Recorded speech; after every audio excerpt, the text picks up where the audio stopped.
أعوذ بالله من الشيطان الرجيم. بسم الله الرحمن الرحيم.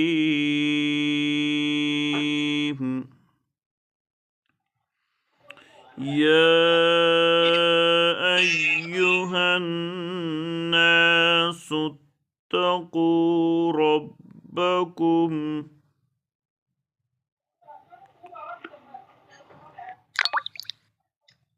ربكم واخشوا يوما لا يجزي والد عن ولده